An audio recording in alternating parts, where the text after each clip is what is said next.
Sir Kaa Redford. Welcome to Coldwell Banker Hallmark. Coldwell Banker Hallmark in Glendale, California. Yes. Let's go. We're really great to have you today. We had an awesome class just a moment ago, and now I have the pleasure of sitting down with you and chatting. First of all, I want to say that you have an essay worth of achievements, some of which I have to point out. So you're a master certified and trainer's trainer in NLP. Mm-hmm. You have coached many Fortune 500 companies such as Bank of America, Wells Fargo, a whole host of real estate companies, and individuals in government and the entertainment industries. You have a podcast. You've been knighted. You have been featured 4 times on the Oprah Winfrey Network. And you're also rehabilitating veterans suffering from PTSD and homelessness. And I heard that you're filming a new documentary on the issue.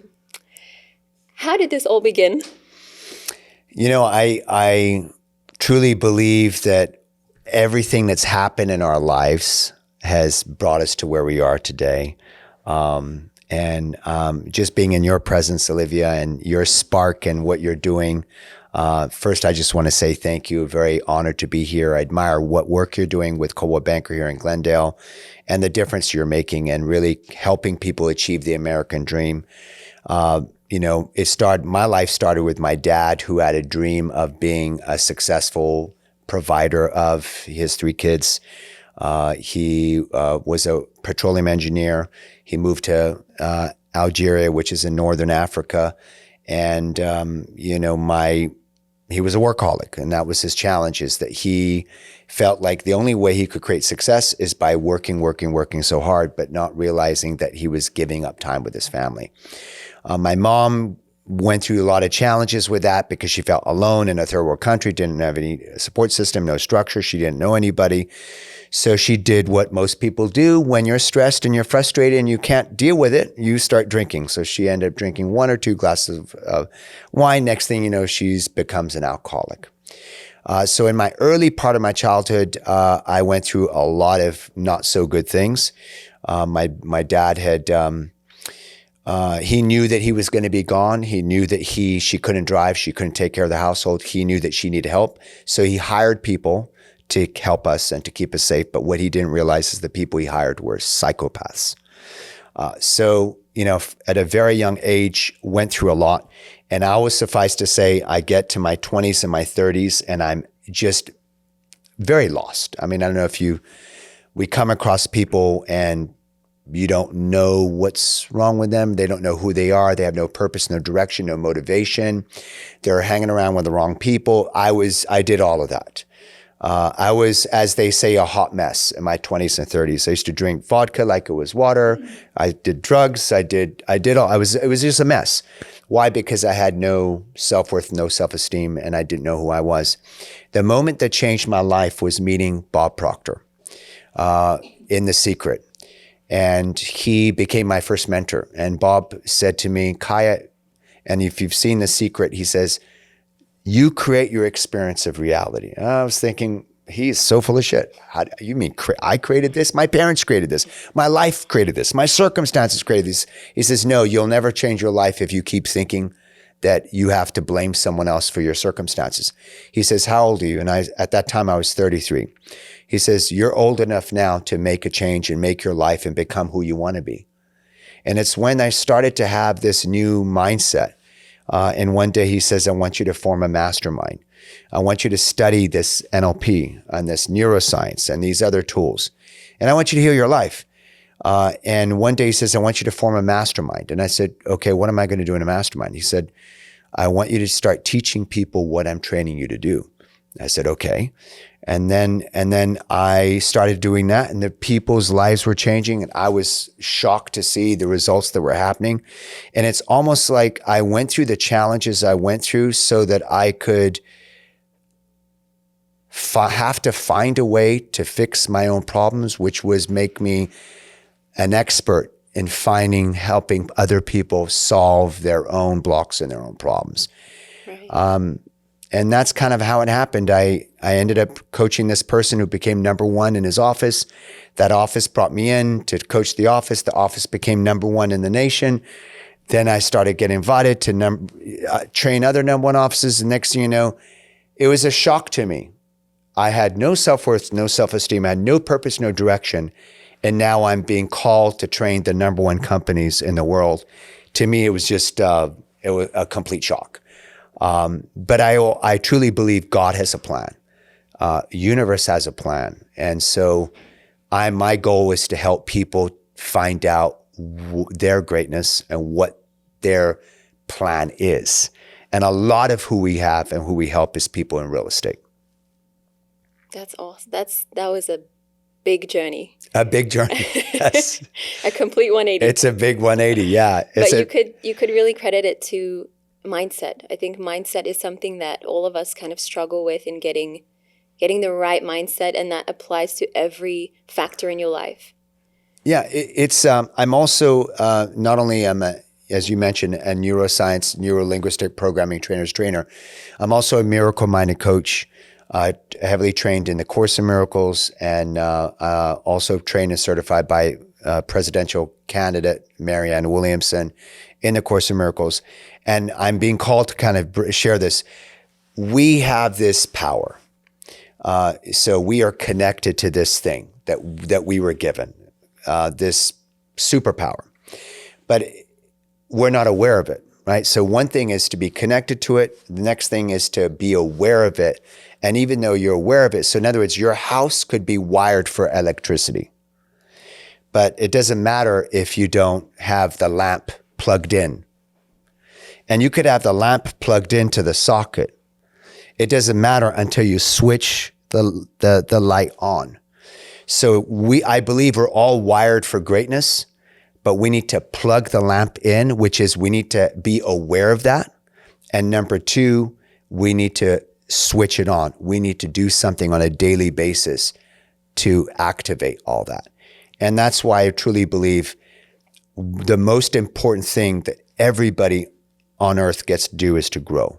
If I were to say the most important thing is the value is growth, because if you grow as a person, you become a better father, better mother, better son, better daughter, better leader, better sales agent, better whatever. It's growth. And so it is my oxygen. It is my destiny. I can't explain it to you. Oprah Winfrey says, find something you love so much you would do it for free, but then go and get paid to do that. I feel like it is my oxygen. Seeing people break through, seeing people achieve their goals makes me cry. It's like a calling. It is a calling. Yeah. There's nothing that could ever replace that feeling. Yeah. What do you think is something that really stops someone from, like you said, switching that light on?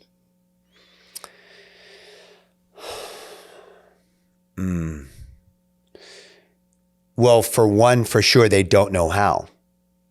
Albert Einstein says we tend to look at the problem, whatever a problem is. Procrastination. I want to make this practical. Things that are holding people back, especially in real estate or in sales. Procrastination, fear of rejection, right? Lack of discipline, lack of accountability, lack of work ethic. These are some things. Right? So what is stopping someone from switching it on is they don't know how to solve what's holding them back, because they don't really know what it is. So Albert Einstein says you can't solve a problem, procrastination, fear, anxiety, stress, through the level of thinking that created the problem. So in other words, if I'm trying to find the way to solve my problem, and here's my problem, and I'm looking here through the eyes of my problem, trying to solve the solution is never in here. The solution is here. And that's why a coach who's not in your bubble, who can look at you and see from the outside looking in, can see solutions to your problem that you can't see. That's why Michael Jordan had a coach. That's why Michael Jordan, Kobe Bryant, LeBron James, they all are incredible players, but they have a coach because they recognize the coach can see things in them that they can't see themselves. So I think being self-aware is very difficult. Solving your own problem through the level of thinking that created your problem is very difficult. So you need someone to be able to help you uncover your blind spots. The best way to describe it is if you're driving your car and you're changing lanes. And have you ever had this happen where you're changing lanes and the person's in your passenger seat, get back in the lane, you almost hit that car. And you're like, oh my God, I didn't see the car. Well, yeah, that's the blind spots. Yeah. Is they are blind spots. It's so difficult to solve your blind spots because they're blind spots. You don't know. You know you procrastinate, but you don't know why. You know that you don't want to make the phone calls or you don't want to knock on the doors, but you don't know why. You know that you want to create more wealth and freedom for your family, but you don't know why it's so hard for you to get up every single day and do what you know you need to do. You, in fact, know what you need to do, but you don't do it, and you don't know why. How can you solve something where you don't know why you're being held back by it? That's why you need the coach. Right. That's so well put. And I feel like all of us, we think we have the ability to solve other people's problems. We don't even know how to solve our own. We're like experts at other people's problems. You know, it's interesting because I learned NLP and then I started to go and learn a little bit about the Course in Miracles, which is it's not religious. It's more, based on love and fear. It's not dogmatic in any way, shape, or form. But what I learned is something that was a breakthrough for me. It says sometimes you will attract a client and you will help that client so the universe can teach you both. So sometimes you are blocked. Sometimes you have a challenge and you'll work with a client that has a challenge, but by you working with them, you'll both come up with a solution together. So right. Yeah, you don't have to have it all figured out. Yeah. You just need to be 1 or 2 steps ahead, baby. Yeah. You mentioned NLP and you're a trainer's trainer of it. For someone that doesn't know what NLP is, can you define it? So the basic way I would define NLP is the study of human excellence. That's the easiest way. But when people hear neuro-linguistic programming, they hear these 3 words. I think the easiest way to say that is mindset, communication, action. Mm-hmm. Right? Neurology, our nervous system, our belief systems is our mindset. Linguistic, language, effective communication is our ability to effectively communicate with our clients. And most important person we're speaking to every single day is ourselves, right? And then the programming piece is what is our habits, what is our behaviors on a daily basis, what are our actions? Mm-hmm. So how important is mindset in real estate? Oh, it's everything. How important is effective communication? Speaking into the listening of your clients. Yeah. Which you're a master at, right? She's like, she's doing it. She's like, I try. She's modest too. And then how important is it that we take massive action? It's everything. If we don't take action, we're in the same spot. So NLP is basically saying when you have all 3 of those, the mindset, the communication, and the action are all on the same page, you have power, you have influence. Right. What it's also saying is if the mindset is not aligned, right? In other words, if you have fears, doubts, worries, insecurities, or if your communication is, you're not confident in your communication, or you have a little bit of negative self-talk, or your action, you know what you need to do, but you don't do it. So if those 3 are not aligned, you lack power and you lack influence, and your life will show up as a struggle. So I believe that neuroscience and neuro-linguistic programming is the secret. And I want to say, even though I'm not religious and I'm not a pastor, I truly believe being connected to something greater than you, whatever that is, you could call it God, source, love, universe, Jesus, Buddha, Allah, whatever it is for you, if you are at least tapping into those 3 things and connected to the greater love, which we all are, wow, there is nothing you can't do, because it's not even about you. At that point, it's about everyone. It's about your brothers and sisters. You want to contribute to other people. And so when you want to contribute to other people, I always say this, and I think I heard Tony Robbins say this once too. Life supports what supports life. Life supports what supports life. So if you're thinking about me, the universe is like, I care about you. I want to help you. Okay, think about you and I'll help you get what you want because I care about you. But the moment you're focused on you caring about other people, life supports what supports life. So in other words, you're focused on other people.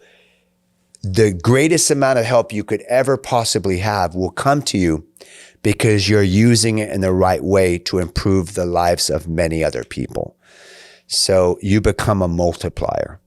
And I think that the greatest reward that you can get is giving. Giving. And, you know, I love this. I love this conversation because we hear these frames, right? And there is nothing more beautiful than a giver. No, everyone agrees on that. Mm-hmm. And there are people that have a hard time receiving. Yeah. So in other words, you could say the greatest thing is to be a giver, which is true. It's great. But there are people that are big givers that can't receive. Why do you think that is? Having coached for over 20 some years, I have discovered in doing a lot of breakthroughs that there are patterns. And not all the patterns are the same. Each person's individual. Their reason is a little unique for them based on their upbringing and so forth. But I'm going to share with you what I've seen come up quite a bit. Yeah. What I've seen come up quite a bit is I give because that's how I know that I am. When I give, I feel like I'm helping you or I'm doing something for you, but don't feel like I'm worthy of that myself. So and then there's another side of it, which is giving to receive. Yeah. But there are people that give, and they feel completely depleted. I mean, we see this everywhere. I give at my job, I give to my boss, I give to my family, I give to my husband, I give to my kids. I have a family member right now. I give to everybody and I'm just exhausted. I'm exhausted. I don't take care of myself. So what I've discovered is people have a very hard time taking care of themselves. And I did not take care of myself for many, many years. Thank God I went through the transformation and now I put my health first. And I realized the only way I can continue to give is I need to take care of me. The more I'm able to take care of me, the more I'm able to give. I think that also goes to say with one of the main commandments is love others as you love yourself. And mm-hmm. maybe that's also related. People tend to think that, if I give, again, it's I will love others, but they forget to love themselves. So how can you love to the capacity that somebody needs if it's not being also reciprocated to yourself? Mm-hmm. There's it reminds me of John Maxwell's book. One of my favorite books, if you want to read a book, it's the 21 Irrefutable Laws of Leadership. Man, I love that book. And one of the laws, I believe the chapter that this one is in has to do with the adders, the subtractors, the multipliers, and the dividers. And when he says is you have adders, by the way, his premise is that people are naturally selfish. He thinks human beings are naturally selfish. I would tend to agree based on our human patterns. Was he raised in LA? Was he raised in LA? Yeah. When I studied A Course in Miracles, it kind of helped me understand the other side of the equation, that we're all love and we're all light. But because we become disconnected from our source, from our creator, because we've been hurt and wounded, because we no longer trust, we now keep ourselves separate from each other. And now the only way I can take care of me is I must take. So I think that's where it comes from. It's not our natural state. Although John Maxwell says that's who we are naturally, I just think that's how we've allowed ourselves to become. Mm. But what he talks about is you have the adders, subtractors, the multipliers, and the dividers. He says the adders, when you're in their presence, if you feel good energy, let's say I'm 100 out of 100 energy today, naturally, because I had a great weekend or whatever, I'm in the presence of an adder. Every time I'm with them, I'm now 108, 115, 120. Every time in their presence, I feel more energy added to me. The subtractors, every time in their presence, if I'm starting at 100, I feel depleted. 100 down to 92, down to 87, down to, he says, sometimes the adders and subtractors become more extreme. The subtractors is an example. A person that is a subtractor that then becomes a divider. Meaning you could be at 100 energy, and then when you're with them in their presence, you go from 100 down to 30. Because they've not subtracted from you, they've divided you. Right. Then you're now 30, you're in the second presence with them, you've now gone all the way down to 10. And then the third time, you're now down to 1. So literally, you've gone from 100 energy. You've only been with this person 3 times, and they've sucked the entire energy out of life out of you. Someone called those vampires once in a seminar. I thought, okay, that's pretty cruel. Not only called them vampires, he actually said to the person, you're a vampire and you're sucking the life out of me. I was like, damn. Now, I've been through some really, really heavy duty trainings and they don't hold back. But the point is you have adders and subtractors. And the adder, sometimes you meet someone and they don't just add to you, they multiply you. And so the question is, what are you to people? Are you an adder? Are you a subtractor? Are you a multiplier or a divider? And then this is really difficult, and it's an important exercise. By the way, the person with the highest recorded IQ in history, until recent times, there's a new person, a young kid, but the person who had for many, many years, up until recently, the highest recorded IQ in history is a woman. And her name is Marilyn Savant. That's why we get the name Savant, right? Genius. Marilyn Savant was asked once, can you meet someone and predict their future? She says, absolutely. She says, all I have to do is ask you 2 questions. Like, what? You can predict someone's future by asking them 2 questions? She said, absolutely. Well, what are those 2 questions? She said, the first question is, who do you surround yourself with? Right? We've heard this one, right? Who are the 5 people you surround yourself with? If you take the 5 people you surround yourself with, and even if you were to think of it and as far as achievement and money, and you were to average their income, the 5 people you spend most of your time with, your income will probably be within 10% plus or minus the average of those 5 people. And the second question she asked is, what do you feed your mind? What books, what tapes, what CDs you feed your mind? So let's go back to the adders, subtractors, dividers, and multipliers. If your circle of influence, I highly urge you, I know this may sound shocking, so shocking. The biggest thing that you could do, according to the person that has the highest recorded IQ in history, is be careful who you hang out with.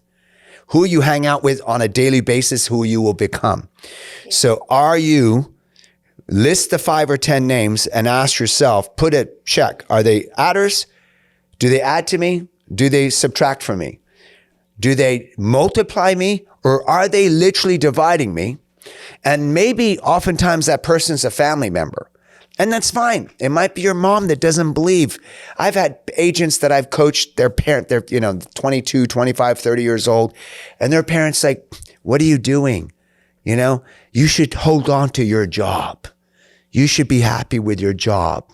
You should spend the next 40 years and get a gold watch from that job. Right? And they don't believe. They project their own, their own lack of belief and their own employee mindset, because that's all they grew up knowing on you as an entrepreneur. So sometimes the adder subtractor is someone you love dearly and they're your family member. And it's okay. You can love them, but you probably need to find a way to not put them in your inner circle of inspiration and advisory for your business, right? So in other words, I love you, Mom. I love you, Dad. I love you, brother. But for as long as you want to continue to have a conversation about what I'm not going to be able to achieve in this business, I will no longer discuss it with you, because I'm on a mission and I will only have I'm only going to allow in my mind what's going to support me in achieving my goal. For you to continue to have a relationship with me, I ask that you do not bring this up, because I don't want to hear it. So we have to put up solid boundaries. Yeah. And until we put up solid boundaries, we're not going to get anywhere. That's so true.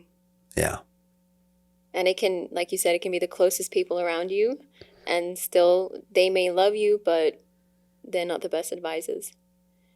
Yeah, you can't get advice from someone that doesn't have the results. Yeah. Oftentimes, well, this person thinks it's not a good idea. Well, yeah, they don't have a freaking clue what's a good idea. They haven't done anything. Right. Why are you taking opinions and advice from people that have not proven the concept, right? Yeah. What we should be doing. I heard Eric Mitchell's our dear friend, mortgage broker, Gold Star. He's executive vice president of Gold Star Mortgage. He says, I don't listen to anybody's advice unless they are in a 000 club, whatever that means. If you're not making $1 million a year, and he has people that give him advice. He says, look, if you can show me a paycheck, if you can show me that you've made $1 million this year, I will hear advice from you. If you can't show me that you yourself have made $1 million, I don't want any advice from you. Right. And I think it's great advice. Yeah. Now, it's different if you're talking to a health coach, right? If you're talking to someone else, I go to the gym and I'm just like, I don't get it. You see the people they're not in shape and they're trainers. I'm like, I don't get that. I don't get that. You know, one of the things we teach in NLP is congruency. You got to walk your talk. Mm-hmm. You got to walk your talk. So, you know, you got to do what you're expecting other people to do. And if you're not, I don't think you're the teacher for them. Right. You got to be living your own message. Yeah. Yeah. Absolutely. What is the best part of your job, or the best part of the work that you do? Transformation. It's hard to even put it in words. When someone has a breakthrough, like we did a training last night, and when someone has that epiphany, that light bulb goes off, they have a breakthrough, they start tearing up, they start heating up, they have their whole world changes in a moment.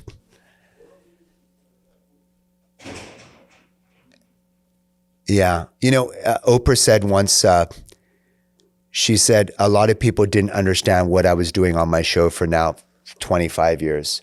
Because Oprah had went through a lot of stuff, right? She was African-American, grew up in abject poverty. She was in foster homes. She was, unfortunately, had raped in a foster home. The baby that was born was then died, stillborn, shortly after. She went through a lot. And she had to heal all that, right? So she's doing her show for many years. And she said what people didn't realize is every time people would come on the show and they would have breakthroughs, she said, I was healing. I was healing through them. Mm-hmm. So I think on some level, I think it's my oxygen, because I feel like helping people break through it helps me. I feel very powerful, so don't get me wrong, but I feel like I'm rewriting my entire history. I feel like I've always been for the underdog. From the moment I was a little kid, it's ironic. I've hardly ever shared this. Probably I was in England. So I lived in Algeria for 6 years, lived in Spain for 3 years. I was in England for about 9 years. Went to Belmont, Holmbury, St. Murray prep school in England, and then went to Cranley in Surrey, did the whole cricket and rugby and did all that. I still play rugby to this day. And there was this kid called Shani Patel, which, by the way, I probably will end up meeting him. I don't know where he is. He'll probably see one of these things, and I'll probably do a show with him. I had this kid. He was itty bitty. He was he was getting picked on and bullied. He was Indian in England, and he was always late. He was clumsy, and I just became friends with him. And they literally wrote a letter to my parents. I probably was 8 years old. And they said, your son is amazing. He's so kind-hearted. He's literally helping this other kid get through this school. Otherwise, this kid wouldn't make it. But can you ask him to stop? Because he's his own grades. He's suffering in his own grades because he's helping this other kid. It's like holding him back. And that's always been me. It's just the underdog. And with that, I think I think now we get to this conversation of the soul. There's something that I don't know that if I probably asked in my next meditation, but I think we have a destiny. And I think for my destiny is to help people transform. And when I help people transform, I'm transforming, and world's becoming a better place. I truly believe in something better than what we have today. I love that. How can someone find you and get into your coaching, get in contact with you? So the best way to reach me would be, we have multiple programs, but the one that we have for people that are entrepreneurs, for leaders, for influencers, for salespeople, is you can go to Top Producers Global, Top T-O-P, Producers, plural with an S, global.com. And we also have some free gifts. Can I give some free gifts? Absolutely. So the 7 best kept secrets to dominating in any economy, learning from the top 1%, no matter what industry you're in, whether it's real estate, mortgage, financial services, network marketing. You can also attend one of our events for free. And then, even have some coaching for free. So all of that, the free gifts valued over $1,000, I'd like to give it to your audience for free. If you grab your phone and you text the word TOP, T-O-P, to the phone number 26786, text the word TOP, T-O-P, to the phone number 26786, T-O-P, to the phone number 26786. Within 10 to 20 seconds, you'll get a text back with a bunch of free gifts. And then you'll probably be invited to a free event, live event, and I'll get to meet you. We'll be together. Yes. And we'll make a difference in your lives. I truly believe we only have one life to live. Different religions, different faiths believe that we come here a few times, and I'm not disputing whether that's true or not. I'm saying we're here now. Why not make this one the best version? So if you want to have your best version of your life now, the best year ever now, when is now the time? I love it. Kaa, thank you so much. This was an awesome chat, and I can't wait to sit down with you again. I look forward to it, Livia. You're a very good interviewer. She's going to be the next podcasting queen. I could tell. The accent kind of helps. You have to admit, the accent kind of helps.